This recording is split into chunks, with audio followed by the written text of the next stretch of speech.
Hey guys, in today's video I want to show you what you have to do to go from my computer to a very simple 1x2x3 Rubik's Cube design. I'll be mostly concentrating on the design aspect and the 3D printing aspect, so yeah, enjoy the video. So we're gonna do a quick and dirty design of the 1x2x3. So the first thing you do is create a file and save it as 1x2x3.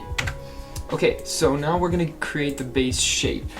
Now this is 1x2x3. I'm gonna make cubies 19 millimeters, so I need to do 19 times 2 in this direction and 19 times 3 in this one. And the thickness is gonna be 19 in total, and that will give you a 1x2x3 shape. So let's just pick the midplane, that way the origin is centered on the origin of the puzzle. The next step is to create the cutting plane for the 3 layers. What I want to do is basically cut the puzzle here and there. So what I'm going to do is I'm going to create the sketch. So this is the line that's going to cut it the way I want, and then I create a hook, a sort of spindle right there. So now when it comes to the dimensions, it's pretty arbitrary. Let's say 3 millimeters here, so there's space for the screw, 7 there, 3 here, 3 there, and very important, there's going to be 19 millimeters here.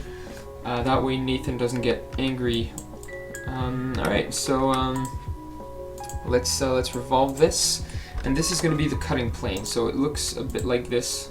Here you can see the spindle. Okay, so let's duplicate that one here with a little symmetry right there. Perfect. And we're going to cut this solid with these two, as well as this plane right there, which is going to cut the puzzle in half. As you can see, you've got you've got 1 here and 2x3 in this direction. So let's do this. Alright, so split with all these sections, and we keep the 6 bodies right there, and this is the result. So by the way, if you want to see things more slowly, don't hesitate to pause. I'm going quite quickly so that the people who know how SolidWorks works don't get bored. Plus, the more you'll be seeing videos like these, the more you'll understand. So yeah, I'm gonna go quick, but don't hesitate to pause if you want to understand where I'm clicking. Now let's get those unique parts. I deleted 3 parts that were identical to this one. Let me just undo this. Normally you can see them here. These 2 parts, for example, are completely identical. Even though they're symmetrical, they're also identical. So let's just remove those so that you don't have any duplicate parts. Now what I'm going to do is, actually technically to simplify the workload, I'm also going to remove this one. And now I'm going to do the tolerances first. So I'm going to put 2 millimeters, 0.2 millimeters on every single face that is mechanical. So these 4 faces right there. And I'm going to do the same on the opposite side, because FDM is quite bad when it comes to respecting dimensions. So you got to add a lot of tolerance, a lot of leeway for the parts. So yeah, these should do it. That should do the trick. So now that that's done, I'm gonna do the symmetry of that part. You know what? I'm just gonna do the edge rounding first. So this is basically to prepare the part for printing and to make it more well, nicer looking. So this is what I'm gonna do: 1.5 millimeter radius fillets, and fillets here as well. But don't forget to make them positive all the time, in the sense that if you put like a negative fillet like this one, it's gonna add material, and all you want are fillets that remove material instead of adding material. So I'm gonna click on all of those, and once that is done, I'm gonna make a symmetry of that part, because this part is actually gonna be twice there, but there's only one in which there's going to be a screw, and the other one is the one the screw is going to get fixed in. I don't really know if I'm explaining this properly, but you'll see in a few minutes. I'm just going to prepare this part for printing, and that one should be done relatively quick and dirty. I just got to do this at 1.5, and I'm going to do the rest at 1 millimeter. And here we go. This should do the trick. Yep.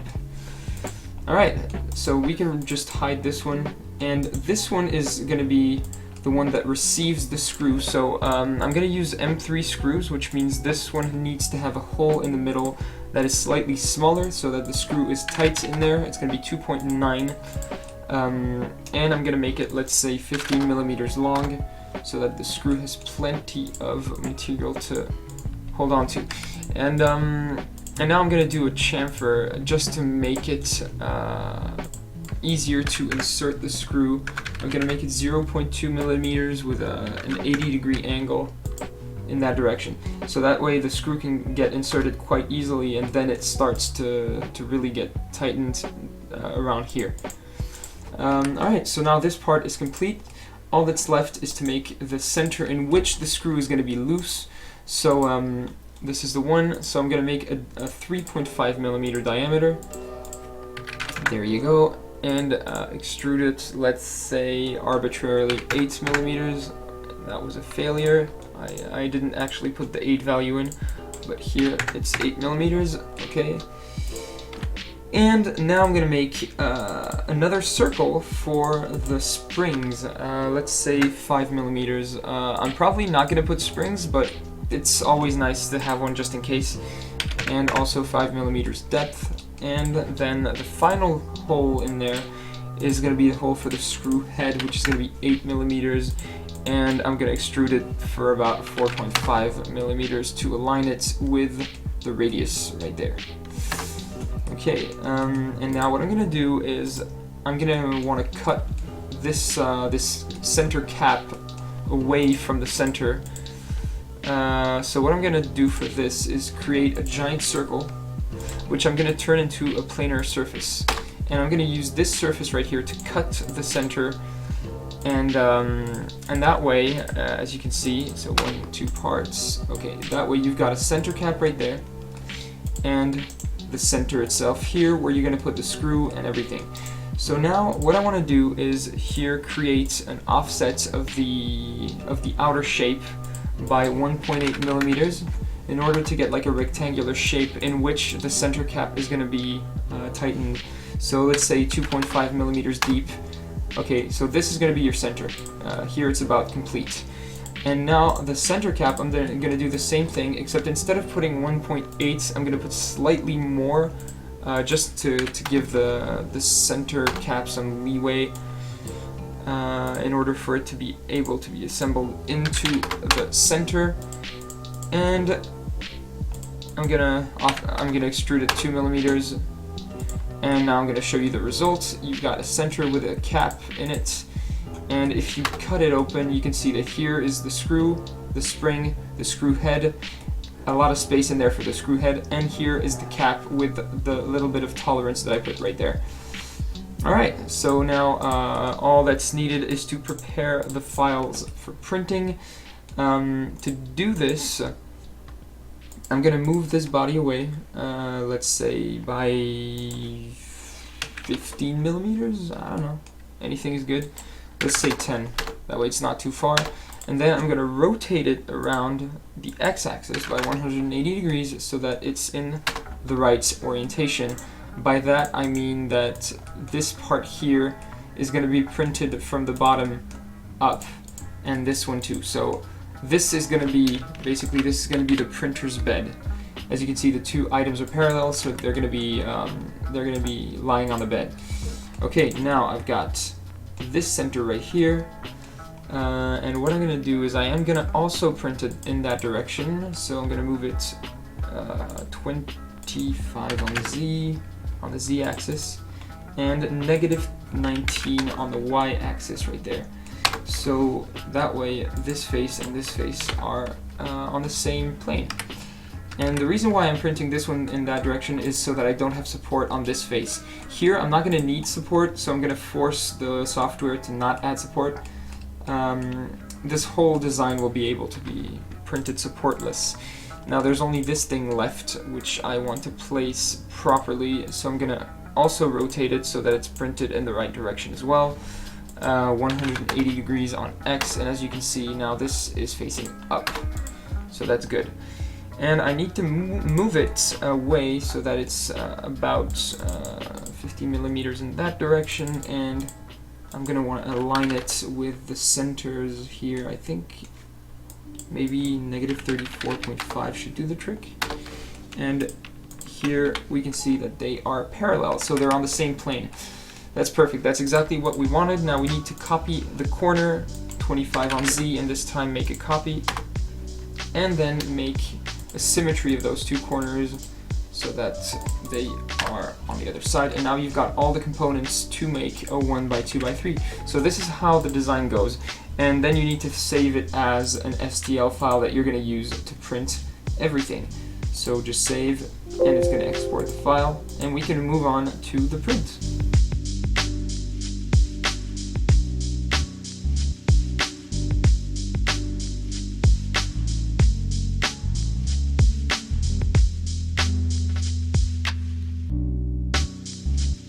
So the thing is, since I just got the printer, there's a lot of adjusting to do. And I'm printing with PETG, which isn't one of the easiest plastics to print with because of this. It's fairly known to string quite easily. Now what this is when your material is too hot and your extruder moves around from part to part, it tends to make strings. So I have a very hairy 1x2x3 right there that isn't very functional. Well, it is, it works fine, but it's not really functional for stickers.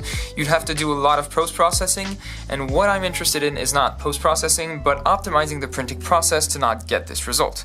So this was the first print with 235 degrees, a 0.5 Z hop, which is basically my extruder. When it goes from one part to another, it just hops to avoid dropping, pulling the material from the part. So it hops and goes down again when it reaches the second part.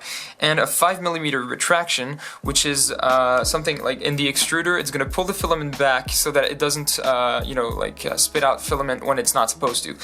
And the second print, so I tried to fix that by reducing the temperature to 220 degrees to not have the stringing. Turns out that didn't really work out because it was even worse.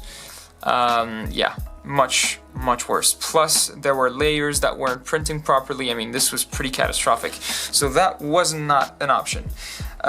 So I went back to 235 degrees with 0.5 Z hop, the retraction instead of 5mm I used 10, but I used something called the wipe, which is basically the extruder wiping itself inside the part it was printing before moving on to another part to try to remove the material that could be pulled and create strings like here. So that didn't really work. I don't know why, it just didn't really want to print properly, and I think using the Z-hop at 0.5 still caused a few of those strings, but there were much less strings, and that was because of the wipe. I don't know why I had so many difficulties printing the first layers, but I think for a few minutes my temperature settings weren't right. Anyways, I went on to 245 degrees just to test it out, and that was completely catastrophic. Okay, I was a bit too eager to remove the parts from the build plate, so this is my fault. The build plate was still like 90 degrees when I removed them. But I removed them because it felt like the parts weren't really printing right. They were too, I don't know, they were blobby a bit on the sides, like the sides weren't clean because it was too molten, so I figured that was not great. So I tried 235 degrees with a Z-hop at 1 millimeter, and yeah, that kind of worked, but there were still a lot of strings, so I didn't really understand why. That was quite strange. So my sixth attempt was with a very small Z-hop, and that started to give me some really good results. But that was using Cura, my slicer. Except the thing is, I was trying to use another slicer called Canvas, so I tried this on Canvas, and it did not work at all. I think that was the result. So it's still, wait, no, that wasn't the result. I think that was the result. So it still worked, but I still had quite a lot of stringing and some layers that didn't work out quite well. So I tried another set of parameters with 230 degrees retracting and wiping and Z-hop at 0.2. and that happened again, and I didn't understand why. So I tried on, I reverted back to Cura instead of using Canvas, and I got this with the same parameters. It was really good. So I wondered why this print failed completely and this one didn't. And then I figured out it was because I was using Octolapse. And on my Octolapse settings, I need to have the same settings as my printer, otherwise the software is going to change my parameters and in the middle of a print, and this is why I had the stringing. So once I changed it on Canvas, I tried these parameters on Canvas and it worked wonderfully. Okay, I did break apart when trying to remove it from the build plate, but that's because I didn't have my replacement magnetic build plate, so it was difficult to remove parts. And this was the result. Now this is way cleaner. And that one's honestly pretty amazing. The only issue that I had was this little bit of stringing right there because of the octo print, the fact that the head moves away to take a picture and moves back. These are the time lapses that you've been seeing for the past 5 minutes. And yeah, it's honestly, that one was really good. So great parameters, and I figured out how to get the shape right, and then I printed one using PLA and I stickered that one because I wanted one that was white for some reason. This was the result. It's the same exact files as these, except I had like stickers for these. I just didn't want to put blue stickers on blue plastic, and honestly I tried the puzzle and it was actually pretty good. These are replacement stickers for any regular 3x3. I just put my custom logo here, but you can basically build this using simple, 3x3 stickers. That's why I use 15mm for the parts, and that was just a very simple assembly. You just have to assemble the parts like that, same on this side, and once that's done, you're gonna screw this center in using a screw like that into this center, and when that is screwed in together, you have a functional 1x2x3. So this is the result. I'm really satisfied with it. I hadn't used FDM for a while, so I wasn't sure about the tolerances, but I'm quite satisfied with this. It's absolutely perfect, and I didn't post-process anything in there. It's straight out of the printer, so much better than what I had initially. So next time I'll be detailing more the process of assembling and stickering and stuff like that. But first, I wanted this first video to be really centered on the design and the production and the parameters of a 3D printer. The next video of this type will be a more complex puzzle, and I will talk a lot about the design, assembly, and stickering, and review the final puzzle, so do a real A to Z. I didn't really show enough of the stickering and stuff, but this is a very nice result anyway. So yeah, if you want to see more of these, feel free to subscribe. I will definitely be making more of these A to Z videos, because I want to try something quite fun, which is going to be building a puzzle that's more and more difficult every time, to see just how far you can go with FDM printing. So thanks for watching, guys, and I will see you in the next video.